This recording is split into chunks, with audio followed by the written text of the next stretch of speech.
Hola, bienvenidos de nuevo. Soy el doctor Carlos Waldo, soy especialista en medicina interna y este es mi canal Enseñando Medicina Interna. El día de hoy toca subir un video acerca de actualidades en la medicina donde reviso algún artículo, hago un resumen y se los presento a ustedes. El día de hoy me encontré con otro artículo acerca de los SGLT2, pero en este caso acerca de la reducción de la litiasis renal, de la nefrolitiasis. Es otro beneficio más que pudiéramos llegar a encontrar en este tipo de medicamentos en pacientes con diabetes tipo 2, al igual que la semana pasada que revisamos que puede provocar una regresión en aquellos pacientes que tienen MASLD, que es la enfermedad hepática asociada a disfunción metabólica, que antes se conocía como NAFLD. ¿No? Hoy en día ya encontramos que estos medicamentos pueden tener un beneficio hepático en aquellos pacientes con diabetes y esta enfermedad. Y ahora en estos autores y en este artículo, en este ensayo, estudian la asociación sobre la disminución de los casos de nefrolitiasis en pacientes con diabetes tipo 2 y el uso de este tipo de fármacos. Entonces, a manera de introducción, la prevalencia de litiasis renal ha aumentado en los Estados Unidos, llegando prácticamente al 10% entre el 2015 y el 2016, y esto pues va en incremento en todo el mundo. La nefrolitiasis suele ser un problema bastante importante y que genera una discapacidad importante en el paciente. Y aparte de eso, pues puede llegar a provocar otras alteraciones como el deterioro de la función renal, enfermedades cardiovasculares, fracturas. Entonces, y la diabetes se ha encontrado que aumenta el riesgo de presentar nefrolitiasis. Se ha encontrado ya en estudios y está bien estudiado en el que estos pacientes, esta población de pacientes con diabetes tipo 2, van a tener un incremento en el riesgo de presentar nefrolitiasis. Entonces, los inhibidores de cotransportador de sodio glucosa tipo 2 o bien conocidos SGLT2 es una clase pues relativamente nueva para la reducción de la glucosa, en donde ya hemos encontrado muchos más beneficios con el uso de estos medicamentos, como a nivel cardiovascular, a nivel renal, ya vimos a nivel hepático, y ahora hay estudios que nos sugieren que es muy probable que también mejore la incidencia de nefrolitiasis en estos pacientes. Es de ahí que los autores publicaron en la revista JAMA de Medicina Interna en enero del 2024 este artículo que se denominó Inhibidores de cotransportador de sodio glucosa tipo 2 y riesgo de nefrolitiasis en pacientes con diabetes tipo 2. Estos autores, Pike y colaboradores, realizaron este estudio para investigar la asociación entre el uso de inhibidores del SGLT2 y el riesgo de nefrolitiasis en la práctica clínica. Vamos a ver cuál fue la metodología que utilizaron los autores. Es un estudio estadounidense. Los investigadores compararon los riesgos de cálculos renales o nefrolitiasis entre 600,000 adultos con diabetes tipo 2 que estaban empezando a utilizar SGLT2 frente a 600,000 pacientes emparejados por puntuación de propensión que iniciaron GLP-1 e inhibidores de dipepilpeptidasa 4 o DPP4 y que estos dos últimos medicamentos pues no tienen los mismos efectos renales que sabemos que tienen los SGLT2. Entonces, se hizo una comparación entre estos fármacos. Antes de pasar a los resultados del estudio, me gustaría platicarles un poco sobre a qué se debe o qué es esto del emparejamiento por puntajes de propensión. Eh, Generalmente en los estudios observacionales, a diferencia de los ensayos clínicos en donde se pueden aleatorizar los pacientes y tratar de emparejarlos lo más similar que sean posibles en cuanto a las características demográficas, como por ejemplo el sexo, la edad, la raza, etcétera, etcétera. En los estudios observacionales no podemos realizar eso, sobre todo porque pues ya es una base de datos que ya está establecida y de ahí se sacan las estadísticas para el estudio. Entonces, para tratar de no emparejar a dos pacientes que no tienen las mismas características, porque no es lo mismo comparar un paciente joven sin comorbilidades, sin ninguna otra enfermedad o medicamentos, compararlo con un adulto mayor que tiene múltiples comorbilidades y múltiple uso de medicamentos, pues obviamente, pues esa comparación no va a ser justa y muy probablemente la diferencia entre estos dos pacientes no se deba tanto a los medicamentos, sino que se va a deber a las diferencias de cada uno de los pacientes. Entonces, por eso esta es una herramienta estadística muy importante que se utiliza en los estudios observacionales. Se hace mediante una puntuación, se da un puntaje a cada uno de los pacientes que se incluyen en el ensayo, se da una puntuación. Y esta puntuación se va a deber pues, a las características clínicas, demográficas, como edad, sexo, comorbilidades, etcétera, etcétera. Dependiendo del puntaje que obtenga el paciente, se van a tratar de comparar los dos pacientes que tengan el mismo puntaje o muy similar en su puntaje en los dos grupos de este estudio. Por ejemplo, los pacientes que tengan un mismo puntaje de los SGLT2 con un paciente que tenga el mismo puntaje con los DPP4 para tratar de que la comparación sea lo más similar posible y que los resultados realmente sean los más cercanos a la verdad. Entonces, si eres especialista y estás acostumbrado a leer este tipo de estudios, seguramente ya sabes esta cuestión. Esto es una pequeña explicación más que nada para aquellos médicos o aquellos estudiantes que no saben muy bien acerca de la metodología. Pues esto es a grandes rasgos más o menos cómo se hace la comparación de los resultados en los estudios, sobre todo observacionales. Esta es una herramienta estadística que se utiliza en este tipo de estudios para tratar de que los resultados tengan el menor sesgo posible. Obviamente, al ser un estudio observacional retrospectivo, pues tiene muchas limitantes estadísticas, pero con este tipo de herramientas se intenta disminuir lo más que sea posible este sesgo que pueden presentar estos estudios. Sin embargo, pues nunca se van a comparar con un ensayo clínico aleatorizado, ¿no? Pero pues es una buena herramienta para tratar de obtener resultados más cercanos a la verdad posibles.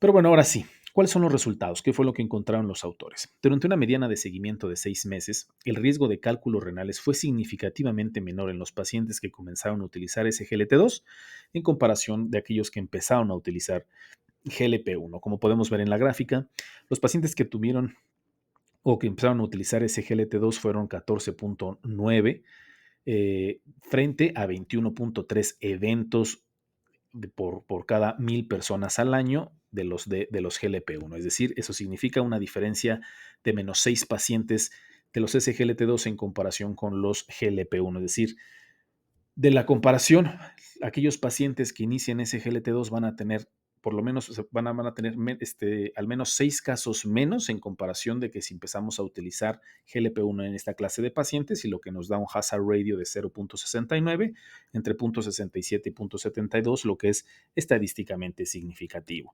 Y como podemos ver en la gráfica, aquí está muy evidente cómo los SGLT2 provocaron menor incidencia acumulada de eventos de nefrolitiasis en comparación con los GLP-1 con el paso del tiempo. Y la comparación entre los SGLT1 y los DPP4 también fue menos en los pacientes que tomaron SGLT2. Como ya vimos, los SGLT2 fueron 14.6 y los pacientes con DPP4 fueron 19.9. Es decir, mayores casos de nefrolitiasis se presentaron en aquellos pacientes que iniciaron DPP4. Hubo por lo menos una diferencia de menos 5 pacientes menos en aquellos que utilizaron SGLT2.